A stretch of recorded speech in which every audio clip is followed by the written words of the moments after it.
You're listening to Power Talk, Berkeley Electric Cooperative's official broadcast about the cooperative, our communities, and ways to use energy wisely. And now, let's join our hosts for today's episode.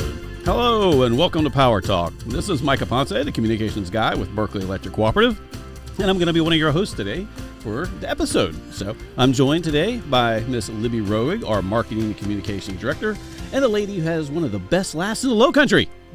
Yeah, there we go. I knew it'd come. I was like, who, me or our guest? Yeah, I wasn't sure either. But I'll take it. Yeah, so I mean, I don't know about y'all, but I'm ready to get this episode started. So what are we talking about today, Libby? One of my favorite topics with one of my favorite people at the co-op. You know, we are privileged to work with the nicest people in the Low Country, but Loretta is, you know, chief among the nice people here. So Wow. Thank you. nice and knowledgeable. So, yeah, we're going to be talking about smart thermostats, one of my favorite topics. I have one at my house, and I'm excited to share why I love it so much. Yeah. So Loretta Moore, why don't you tell us a little bit more about your background? For those of you who haven't had a chance to listen to Loretta before on the show, tell us a little bit about who you are, what you do. Okay. I am a marketing and energy consultant here at the co-op. I've been with the co-op just 2 years. It was 2 years in early March. Worked with a couple other utility companies during my work career, pretty much all in the same type of capacity. Have an engineering degree from NC State, and recently relocated down here to the Low Country, and we just love living down here. Oh, good. Well, I mean, one of the best things about Low Country is all the predictable weather. I say that with a little bit of sarcasm and a pause there, because you never know what you're going to get. Wake up in the morning, you're freezing. Wake up, the afternoon, you're sweating. Yeah. So spring has supposedly sprung. Actually, I think it was more of a false spring, and we're on our third winter now, I guess. But summer is eventually going to be up, showing up. So, one of the things that we want to make sure is that we help our members control their energy costs, and smart thermostats are a great way to do that. And they can help you keep your budget in check, help you when you go on those summer vacation plans. But we keep calling it a smart thermostat. Yep. What makes it so smart, Loretta? Well, several things. It does help you with your budget. You can adjust the temperature from just about anywhere. You can do it in your house at the thermostat. You can do it if you're at work. If you're sitting out on the beach and you want the house to be cooler when you get home, you can go in and adjust it. It'll remind you to change your filters. It will remind you when you need to have maintenance done. It'll give you an alert if the air quality in your home's got something going on. And it'll also give you an alert if, the equipment's been running in, let's say, emergency heat for too long. Mm-hmm. After 90 minutes, it'll give you an alert so you can go check and see what's going on with your system. And you can customize a lot of these alerts too. Yes. If you want the humidity alert to be at a certain percentage, or the heat strips, a certain number of minutes, you can change all that on your phone or the thermostat. Yep. Yes. Plus, I understand, doesn't it have Alexa built in now? It does. And you can play music too. You can play music. I think it's got Spotify in there as well. So okay. I actually get an alert from my thermostat if we do an Amazon return. Oh. We get an alert on the thermostat. Hey, talking about fancy. But now the real question is, can it help you with your kids' homework? Alexa probably could. It probably could. Yeah. So, I think I've seen a few videos actually where the parents came into the room and the kid was like, "Alexa, what's 4 take away 2?" Yeah. And Alexa probably. So if your kid starts hanging out by the thermostat, there might be an issue. You might want to be suspicious. These smart thermostats, how smart do you have to be to program one of these things? Are they fairly easy or? Yeah, they're pretty easy. A lot of people install them themselves, but and Ecobee's got a wonderful help, like a technical support if you do have any issues doing that. But they are pretty easy to program. You can just sit from your phone, and you can set in your comfort settings, the times you want certain temperatures to run at, and just hit save. So it's very, very user friendly. Definitely. So for the technologically challenged, it's not too bad. Correct. Now, what if your home is technologically challenged? You know, what I mean by that is I've got an older home. So I've got some, and we've talked about this on a couple of episodes. I should be like hosting this old home, this old house or something like that. But I mean, my house has a lot of like even some of the old cloth wrapped wires. Now, do you have to have any sort of special wiring or anything for these? Loretta's worried for you. No, I mean, you have to have Wi-Fi Okay. or internet. And as long as you've got, an existing thermostat there, you should just be able to remove it.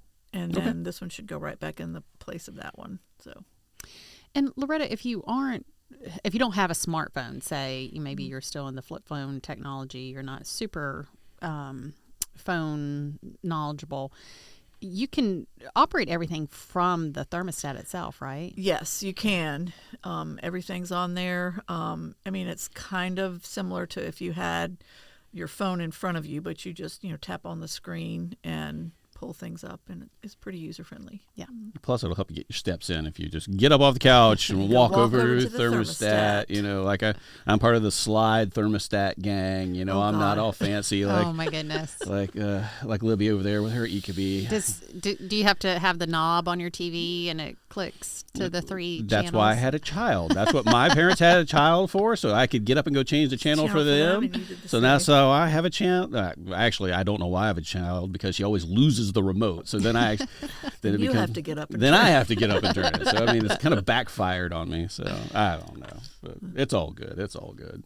Another thing that I love is it can detect if there's motion in the house and automatically knock it off a couple of degrees. Yes. Just again to save you a few dollars. During those extreme heating and cooling months, a degree off of the recommended settings is about $10 more per degree per month. Yeah. So whatever you can save. Yeah. is- I mean, it is definitely a smart thermostat. I know when we were working from home with COVID, we had our thermostat in the away setting, and I got up from the table to go in the kitchen to get some water, and all of a sudden the air conditioner came on. So it was in like away mode, and then it realized, hey, somebody's in the house.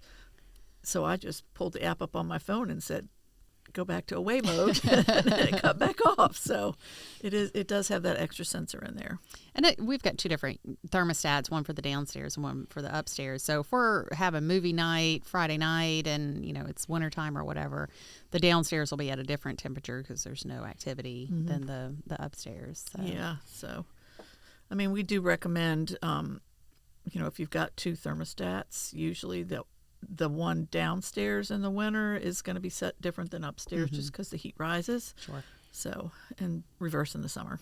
Yep. So, Well, we've got we offer the smart thermostats here at Berkeley Electric Cooperative, and my understanding is that we have several ways to save with our thermostat programs. So what are some of the things that we have offering to our members? okay, there's a couple options. The first one is you can purchase one or more through us, depending on how many your home needs. One per heating unit, correct? Yes, one Okay. one per heating unit, or like for my house, we've got one heat pump, but we have two zones, so we Okay. have two thermostats. So if you've got two thermostats now, then the recommendation will be go ahead and replace them both with the Ecobees. The first one, they're all $150, but when you install them and connect them to the Wi-Fi, you get a credit equal to the purchase price of the first one. So it's basically just the first one's free, and then any additional one is $150 plus tax, which comes out to be $162. If you want to be technical. Yep, $162. And then if you already have an existing Ecobee, you can sign up on our website for a Bring Your Own thermostat, and you simply just have to put the serial number on the sign-up form so that we can enroll the thermostat in the program. And then we also, about, I guess, the end of 2021, early 2022, we started offering the Emerson Sensi thermostat as an option, but that is strictly a bring your own thermostat. We don't have those available for sale here, and they work. You just sign up on with that form, and it works. You get the $100 rebate for that, just like the $100 rebate for the bring your own Ecobee. Okay.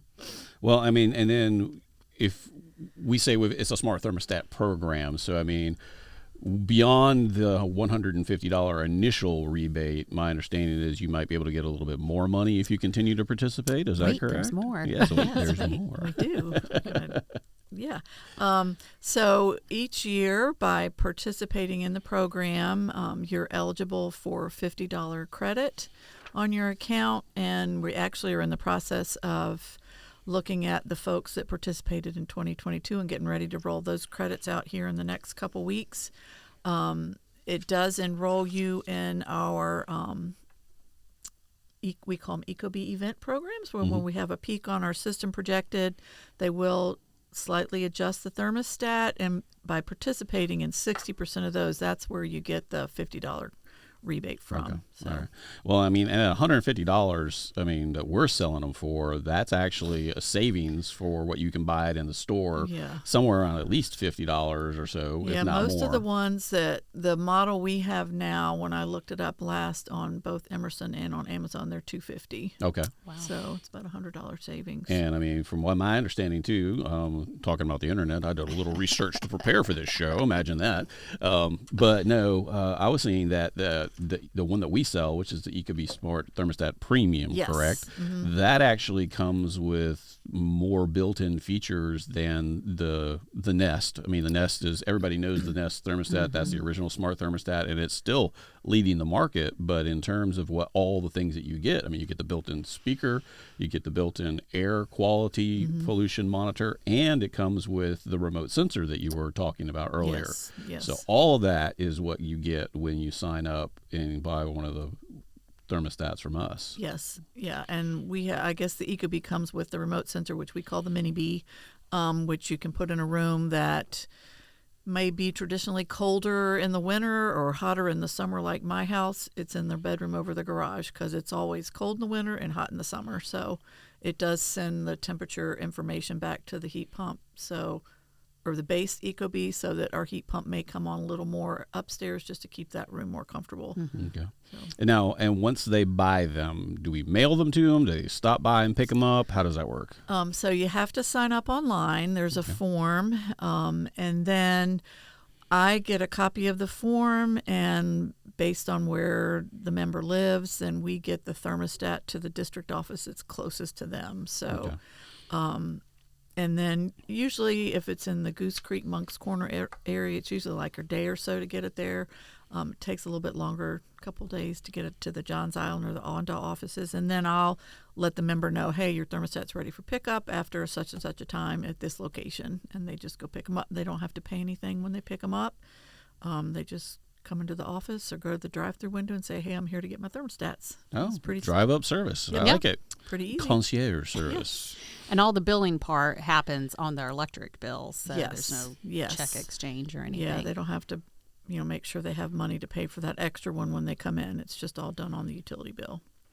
So we mentioned the load control component of it, and this is a voluntary program for our members. Loretta, why is load control an important part of the ecobee? Well, it helps the co-op. Well, let me back up. Usually we send out the signal for the load control when we are having a peak load projected on our system. So some of these bitter cold mornings we've had, when everybody's getting up, 6 o'clock in the morning and they're bumping their heat up, that's going to add extra load on our system. So those are the times of day where we would, initiate a load control event. And it's wintertime, it's in the morning early between like 5 and 9. And normally the summer ones are, I'm going to say 2 to 6 or 3 to 7. It just depends on when that projected peak load hour is going to be. And it does help us save on the overall cost of electricity to all of our members. So, And, we had a load control right before Christmas during that cold snap where it just dropped a lot in the temperature, and we woke up Christmas Eve morning or Christmas morning and had some load control events, and that played a huge role in being able to have enough power because it was a peak for the whole system, and other electric providers weren't as lucky and had to do some rolling blackouts. But we're happy to report that our system, the reliability held up excellent, and because of our members participating in load control programs like the smart thermostat or others that we have. Yeah, we have the Beat the Peak, where they get a notification, and that's, a voluntary thing as well. And then, our water heater load control. So, and again, it's all voluntary if it, and it's a per control event. So if it's not convenient for you Christmas Eve morning to have your house a little bit cooler, you can opt out on the thermostat or on your phone, and it'll say, "Are you sure?" But you can definitely opt out. Yes. Yeah. And that is one of the, I guess, the good things about the thermostat is you can opt out of it. So if, let's say, it's July 4th weekend and you've got a house full of company and you want it to be cool in the yeah, house. You want it to be cool in the house, and you get a notification that there is going to be a load control event. You can opt out, and those are what impact that 60%. So I think the average participation we've got, I think, a little over 1,000 thermostats out with our members, and average participation is like 89-90%. So awesome. Most people do participate. A lot of people don't even realize it's going on. Well, and the thermostat will kind of prime your house a little bit before the event starts. So in the summertime, it'll try to cool it off a couple of degrees to make it unnoticeable, as well as in the wintertime, it'll warm it a couple of degrees before the load control kicks in. Yeah, and that's, to make it not as much of an impact to the member, so that, the house, it'll be a little colder when the event starts in the summer, just so as the temperature gradually gets adjusted, the house may not get as uncomfortable. So now, I mean, y'all talking about this pre-cooling and everything else like that. So I know that it's been some folks who are out there listening, and I know that they've probably heard, just turn your unit off when you leave the house during the day. Oh boy. So we're saying that's not a recommended action to take. I mean, I wouldn't. I would get a smart thermostat and have it set back a little bit, especially in the summertime. You don't want the house to get up too high and the humidity to get too high, and then in the winter too, if it gets too cold, the unit has to work too hard to get the house back to that comfort level that you want, so that any savings you may have benefited from by turning it off, you're just going to eat up by that unit running to get the house back to a good temperature. Right, and if it gets too cold, then the dreaded auxiliary heat or the emergency heat comes on. Yeah, yes, that little red or blue light that glows on there, which if you're listening or watching, it's not our friend. No, we don't like emergency heat. We do not like emergency heat. I mean, it is, like I said, it's strictly for an emergency to try to get those couple of degrees, up, and make it get back to the temperature it's supposed to be. But if it runs continuously, you could literally see hundreds of additional dollars added to your bill. And unfortunately, you pay for the energy you use. So the HVAC is something that you own, and so that's sort of your responsibility as a member to keep up with. So if it goes into emergency heat mode and ends up adding a couple $100 to your bill, unfortunately, that's something you're still going to have to pay for. Right, you're still responsible for. Yeah, I mean the good thing is though, if you're listening, the co-op does work with its members, and we understand that things like that happen. A lot of times it is beyond your control. You might be having your unit serviced and something just goes haywire. Sure. Yeah. So we take that into account, and we'll work with our members to try to spread that payment out, so you don't have to eat it all at once. And, it is, your heat pump is a mechanical piece of equipment, and just kind of like with your car, stuff is going to break or not run properly. So and like your car, you need to get it serviced regularly, and really trying to prevent this as much as possible is really why we're here today. Yeah, and we're talking about, if you're just tuning in, let's back it up a second. If you're just tuning in, this is Power Talk, and we are about halfway through the show, and we are talking with Miss Loretta Moore, one of our energy specialists here at Berkeley Electric Cooperative. And we're talking about smart thermostats, which is Miss Libby's favorite topic. It So, is. It we're is. going through all the benefits of our smart thermostat program and all the money that's available for our members in terms of rebates and average savings. And I mean, one of the reasons why it's so important is because we talk about heating and cooling in a member's home. I mean, it's about half of their energy bill each month. Yep. And for the year, that can come into somewhere around $1,600 or so just for your heating and cooling bill. Yeah. And so if you do have something go wrong with your unit, like we were just talking about, I mean, that $1,600 could easily become $2,000, $2,000, $2,600. Yeah. So it's extremely important to have your unit serviced on a yearly basis to make sure that everything's running correctly and is up to snuff. Yeah, I mean, ideally it'd be great if people could service it before cooling season and before heating season, but that is, it's an expense. So at least once a year would be great. Yeah. And that's somewhere 150 or so, usually let's say somewhere for in a that. service call, and then if they do find any issues, then obviously that's going to be more, and they'll, your heating and air technician should go over anything, but it's just good to have a checkup. I mean, you get the oil changed in your car, tires rotated, and things like that. So you need to take care of your heating and air equipment too. Yeah, again, that prevention being key, and it's much more convenient to try to schedule it during those off-peak Peak months. seasons, yeah.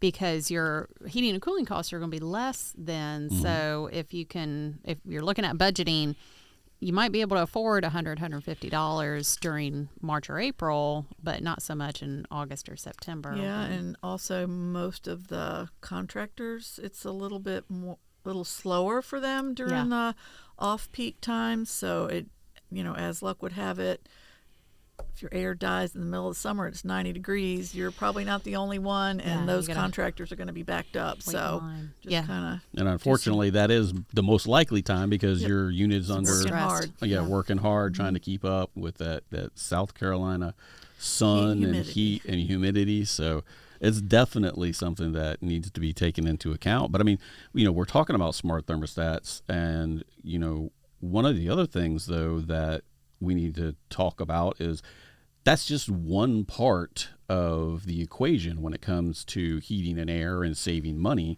in your home. Beyond that, I mean, we were talking about making sure that your HVAC unit is working correctly because you want it to be working efficiently to produce that cold air, but then that cold air has got to get into your house. Yes. So another important part of it is the duct work for your home. I mean, and that's an important part. I guess it's kind of like the veins of the heating and air. One of my predecessors, Sam, used to say, the ducts are the veins of the heating and air system. Hey, Sam. So they, the heat pump produces a cold or hot air, and you've got to have a good tight duct system to get that out to the house. So, if you've got an older home with, older ducts, you may want to get them checked. I mean, and it could be as simple as, if they're accessible up in your attic, turn the unit on and go up and feel for, the air. And heating and air contractor can check that as well. Just doing a visual. If they're under the house, that may be a little more troublesome for people. I'm petrified of going under the house. So. Well, I mean, but you got to do what you got to do. And one of the reasons you might be scared to go under there is because of critters, but those critters could be one of the reasons why you have problems with your ductwork. Yes. If you get a little raccoon or something up under there and they start digging, they could easily eat the insulation off your ducts and create a hole, and then you find out you're air conditioning the crawl space of your house as opposed to the inside of your house. So that's the last thing you want. Yeah, and that happened to our house. We had some squirrels get into our ductwork, and the big indicator to me was the insulation that was catching in the floor vent. Oh, okay. I thought, I don't think that's supposed to be there. I think this is a problem. So we had somebody come out and fix it up for us. And another indication, too, you're talking about indications, is we've had a problem before, and you notice sort of a musty smell in the house sometimes, and that's because it's sort of pulling that moisture from underneath the house, if you have any, which could be Yeah. another issue. Yes. Which this old house, we mentioned it before, got plenty of issues at my house that I'm working on slowly but surely. Slowly but surely. So we do have a little bit of a moisture problem underneath the Yeah. house. So I mean, that's if you start getting that earthy smell into the home, that could also be you're pulling air from underneath the house. Yeah, the humidity. Yep. Let's say you have a smart thermostat and you notice the humidity is higher than normal, then usually that's an air infiltration. So moist air is coming into your house somehow. So And I didn't realize until just recently how important humidity was for not only the health of your home. You can't have chronic high levels of humidity in your home because it can grow mold, but it's also so important for the comfort level.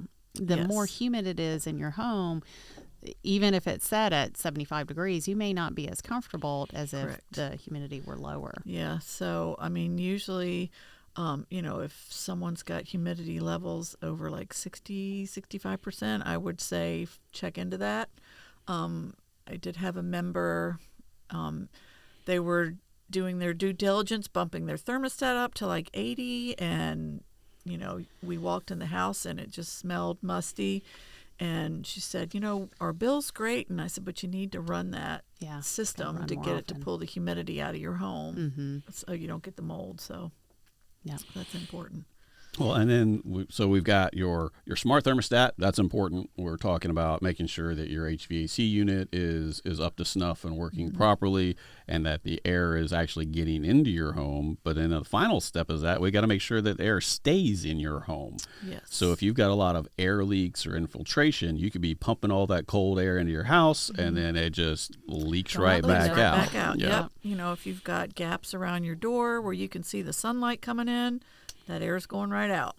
And also one big thing is, if people have a pull down attic or the little opening to the attic, you've got your whole attic full of insulation. Another tip would be put some insulation board on the back of that piece of plywood that opens it up, because that's just like an exchange where there's nothing Yeah. to block the heat and the cool air. So that's a And big yeah, when thing. you were talking about seeing that gap around your door, I mean, when you add all of that gap up where you see daylight, sometimes it could equal to like a 2-inch. Just imagine like a 2-inch hole in inside your of wall. Yeah. So I mean, it's about the same thing, and nobody wants a 2-inch hole in their wall. So I No. mean, having Yeah.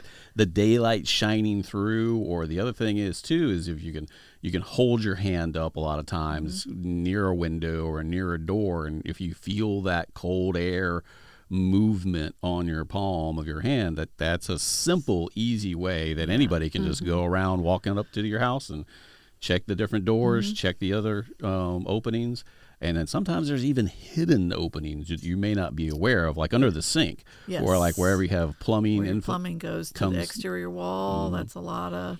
You can just put some insulation around it. I mean, a lot of these fixes are things you could do yourself. You can buy the weather stripping at Lowe's or any hardware store. Yeah. Caulk. Yep. Caulk is your that friend. Spray little insulation that like expands. You can put Yeah. that around the pipes. That's but you not gotta so. be That's not so careful. friendly. That can make a mess. Careful with that, but yeah, so there's a lot of things you can do, as a homeowner on your own without having to have a company come in and do it. So we talked earlier about the recommended settings. What is that for heat in the winter and cooling in the summer? Okay, so for heating in the winter, we recommend 68 degrees or lower. If you're comfortable at 66, great, you're going to save more on your bill. For the summer, we recommend 78, and if you can bump that up a little bit, great.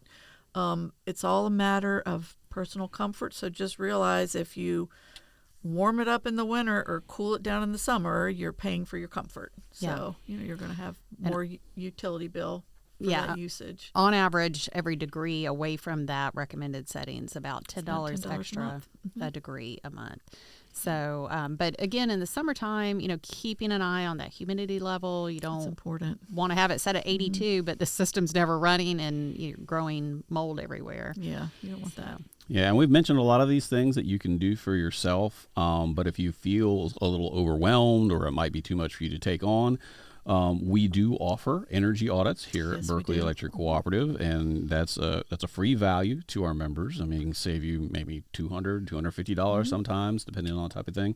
So if you feel a little overwhelmed or you think you've got some major problems, we have certified energy auditors like Miss Loretta, Da-da-da. who will come in to your home. It takes about how long generally? Depending on the size of the home, at a minimum, I'd say 30 minutes to an hour. And you guys can do a lot remotely too, just by Yeah, looking at the hourly looking data. at the hourly data for the member. But, when you actually get out there and just kind of walk and check each room and things like that, I'd say about, hour. Okay. More or less. Well, that does it for today's show. Thank you for tuning in, and don't forget that you can now find us on all the popular podcast streaming platforms like Spotify, Apple, and iHeartRadio.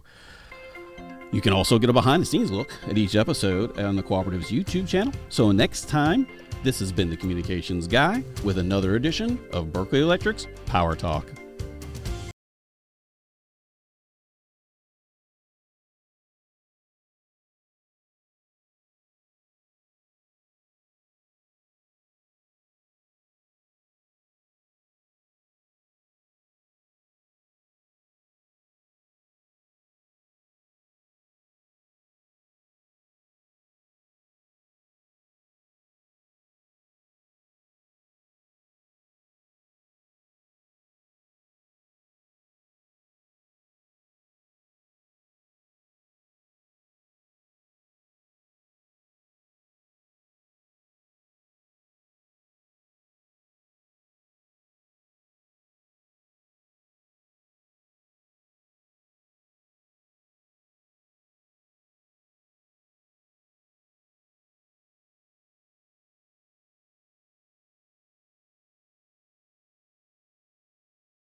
I haven't actually seen him since we started this whole big deal. I haven't seen him. He's upset that we're not using him. Or... Well, he did offer to. Well, he offered to drive up here and still host the show. Okay. I don't think you realize how much of a time commitment that is. You had to go all the way down there. I try to do 2 or 3 shows. So, and leave here at 9 because his availability started about 10:30. Yeah. And I wouldn't get back here till 1 or 2. Yeah. So it's a chunk out of your day. half a day, and Micah was driving an hour each way just to do 5 minutes of recording. It's a little bit crazy. Yeah, I mean, so good use of your time. No, I mean, because if I've got, I mean, because I spend time, reading beforehand to make sure I've got the timing down and everything else like that. So I mean, by the time that I get there, it usually takes me 1 read to go through it. So, I mean, 2 30-second commercials. So yeah, at best 5 minutes to record, and so I just drove 45 minutes each direction. So well, I mean, and it just makes it so easy too, because like one of the shows that we had, we were trying to stretch it with a lady who came in to do talk about like a women's conference and stuff. That was like Academy Award level stretching. I mean, because credit goes to Micah. We got like halfway through and we were basically done, and we still had close to 15 minutes left to go.